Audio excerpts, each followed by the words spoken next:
Hello everyone, I'm Brian. Today I'm reacting to Purifying Karma or Creating More Negative Karma with subtitles from Tsem. So, again, I guess this is something a bit more specific with his particular philosophy, or not his, but his following, whatever philosophy he's following, which is a particular part of Buddhism. Purifying Karma. I'm just wondering if that's just a different name to say like doing good karma or creating more negative karma. So let's go and give this video a watch. You see, if you just get that result and you're suffering terribly, it's not really purification, it's experience. Because you're going to generate all kinds of negative thoughts back to increase it. When you purify is when you get something and it happens and you accept it, then it's purified. You understand it. If you don't understand it and you simply get it and you experience it and you have all kinds of evil thoughts, and you retaliate back or in any way, shape, or form, then you're not purifying. You're increasing. That's one. Two, when that happens to you, do you end up on the right track or the wrong track? When you get abused from your parents, you get abused from people, you've had a hard life, and you end up benefiting people, then that has been purification.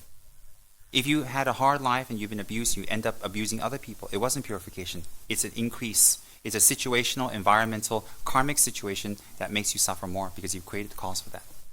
So then you do it more to other people, you do more to other people. So you have to look at the result to know and classify what that is and what you're experiencing and how you feel.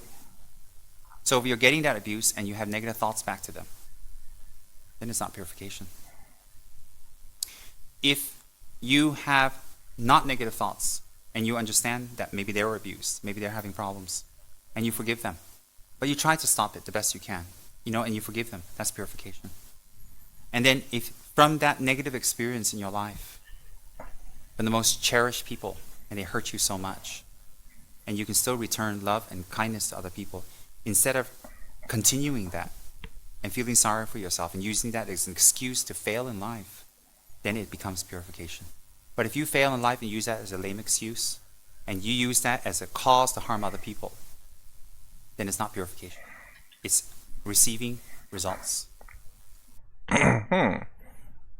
Okay, so and this one is saying purifying karma seems to be regardless of the negative effects that was affecting you, how you treat other people, or I guess it's not necessarily just other people, how do you treat other life will determine whether it's purifying karma or creating more negative karma. So even if you were treated harshly in life, but you continue to be good to life, I say life as a general term to things that are living. I don't know if you can create negative karma by bashing rocks, but so even if you're treated harshly later on in life, doesn't have to be that far later on, I'm assuming it could be literally an hour or 5 minutes later, you still do good to people, to life, let's just say that, then it's purifying karma. But if you were treated harshly and you use that to treat other life harshly, then it's more negative karma. It's kind of weird though to say that it's more negative karma as opposed to just generating negative karma. I guess the wordage kind of, the way this to me, this sounds like creating more negative karma. As though the negative stuff that happens to you is negative karma happening to you. But then again, I guess if with rebirth, that is perhaps your negative karma coming back at you. So okay, that makes sense then. But then the result of that is more you acting bad than you're creating more negative karma. Purification indicates an end. There are people who are insane, they experience things on their own and it's not real, but they experience it and they suffer just as much as the person really experiencing it. So you don't need an outer cause, what you need is a condition and a cause. Outer or inner doesn't matter. Suffering is suffering. Suffering is suffering.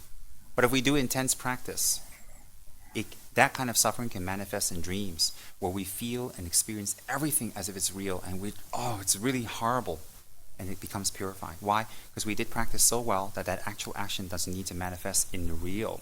It manifests to experience something in your mind that you still have some kind of suffering, but it has no ultimate results. It can happen.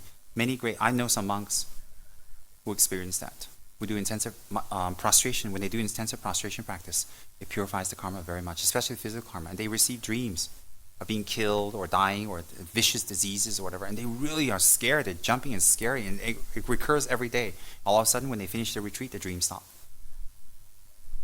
Completely stop.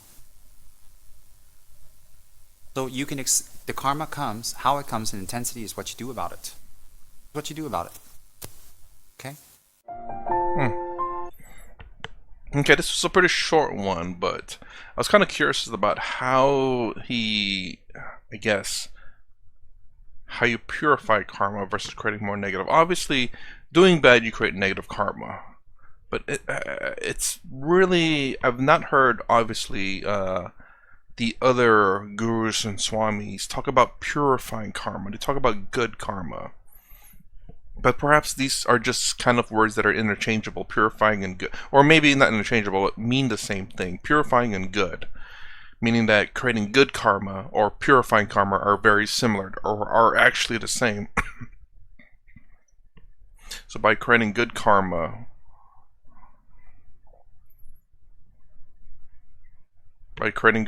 you're in the same sense creating purifying karma. I do need to get probably another Buddhist in here, another person that I can react to in terms of that's a Buddhist, so I can see if they say the same thing and maybe have a different kind of way of explaining things so I could understand it again a little bit better. So I'm not saying that I don't understand him, but sometimes having more of a different kind of explanation helps. That's the reason why I watch so many different gurus and swamis, is because they explain it different ways, and some I understand better than others. So, anyways, so this seems pretty straightforward and pretty simple. Although, again, purifying, it's a very interesting word he uses there.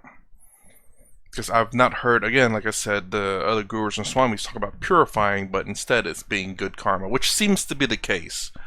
Now, I don't know, again, I don't know if good karma is purifying karma, or if there's a distinction between purifying karma and good karma.